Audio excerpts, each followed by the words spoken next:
Yeah, thanks very much. I mean, first and foremost, my heart goes out to the families of those who've lost their lives and also those who are still waiting to hear news of those who were injured. It's an unspeakably awful tragedy. I don't think any of us can imagine what those families are going through. Not to mention the city of Nottingham and the students of Nottingham University. We'll wait and hear from the police about where their inquiries take them, the motivations of the attacker, and we might be able to draw some further conclusions then. But it's just an awful situation. And I must say, having heard that statement being read out on air this morning, you just cannot imagine what the family are going through. And I think the Barnaby's family releasing those pictures, I think it underlines the human tragedy and impact of this situation. It's just awful. Awful, just such youth, such talent, their whole lives ahead of them. And thank you very much indeed, Shadow Health Secretary, for your tribute for Grace and Barnaby. But you're here to talk about, there's this AI conference this week, and both parties, the Labour and the Conservatives, have been talking about their vision for AI and what to do about it. Now, here's a very interesting thing that I know you want to talk about. Only one company in the world still makes pagers, right? Now, why is that important? Why is that significant in your role as the Shadow Health Secretary? Tell us more.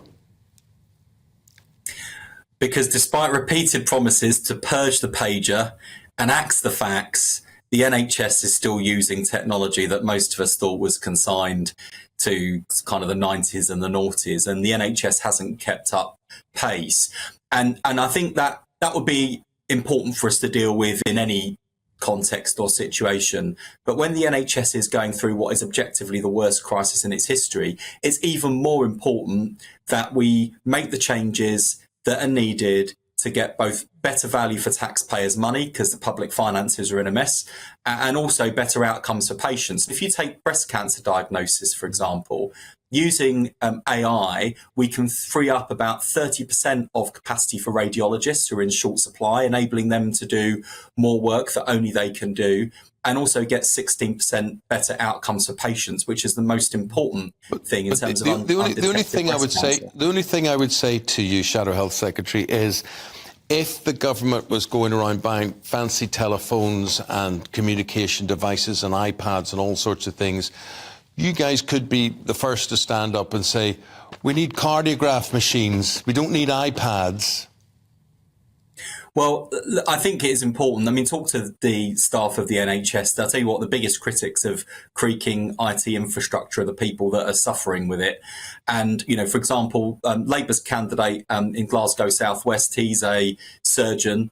And Zabir was telling me that, you know, he writes out his notes, hands them over to be scanned in so that they're on the patient's file for use in the future. He goes back, clicks on the PDF file, all the pages are there, but in completely the wrong order. So there he is, a very good, very qualified surgeon, printing off sheets of paper and reorganising them. What a waste of his time and energy that could be better spent elsewhere. And he is just one of, I suspect, hundreds of thousands of examples of everyday staff being frustrated, wanting to bang their head against the dilapidated technology they're working with. And we suffer as patients as a result. I mean, lots of us have got stories. In fact, I was just talking to a colleague this week, had to take her daughter into hospital for an appointment. She has all the details about where she needs to be and what time. Gets there, they look at the letter and say, oh, I don't know why this was sent, because this is a telephone consultation. What are you doing here? So I think we all know that however brilliant the people who work in the NHS are, they are working in a pretty inefficient system. And, you know, particularly when the public finances are stretched and are in a mess, we've got to think about how we make best use of it. Right, which leads me on to the junior doctors' strike. They've walked out again this morning, 7 o'clock, 72 hours. You know, would you say that this is a good use of their time and energy being on the picket line? It's going to see the cancellation of lots of routine appointments and indeed have knock-ons for the likes of A&E and things like that?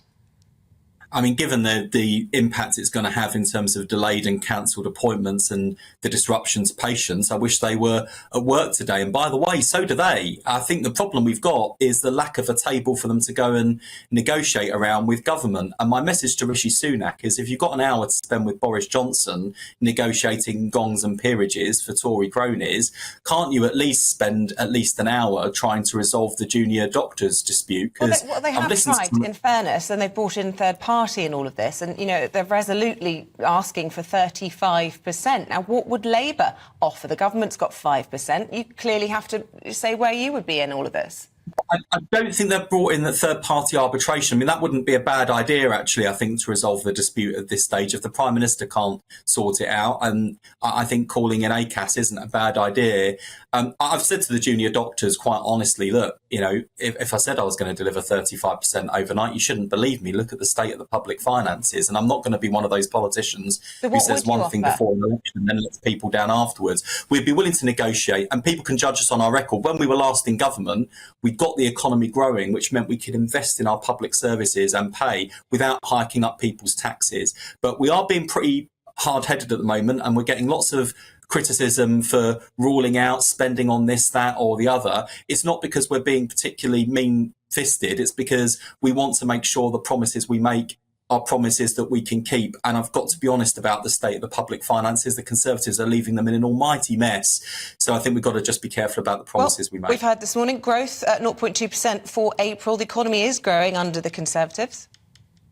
Well, that's pretty poor, though, I must say. And inflation's not coming down as fast as we would like. And as for interest rates, and look, I'm not asking people to get their violins out for me, but I renewed my mortgage this week. So it's up for renewal in a couple of months' time. I'm going to be paying hundreds of pounds more each month. Now, I'll cope, not asking for any sympathy. But I'm really worried about those people who are facing a similar situation, who are keeping their head just above water. Yeah. And are now going to find themselves drowning. Those are the people I'm really worried about. And that's why we're being so careful about the promises we make, because we've seen where reckless spending decisions get us with the crash that we saw with the Conservatives' mini budget. We're not going to make the same mistake with a Labour version. We're going to be much more hard-headed. And I don't know how much time we've got left, but I didn't want to go without saying one more thing, which is to send my love to Anne Diamond. I was having gone through kidney cancer myself. I was really moved by Anne's interview at the weekend. I wish her all the best with her treatment for breast cancer, and it was brilliant to see her back on our screens at the weekend. I grew up watching Anne Diamond on telly, and I hope to continue watching on our screens for many, many years to come. Well, thanks for saying that, Wes. Lovely. Very, very much appreciated. So we axe the facts and we do what with the pagers? Axe the facts, purge the pages, and let's use this revolution in artificial intelligence, machine learning that's being built here in Britain. Okay. Let's put it to use in the NHS. Good man, Wes Streeting. That's what he has to say. What do you have to say about purge the pages and axe the faxes? Let us know.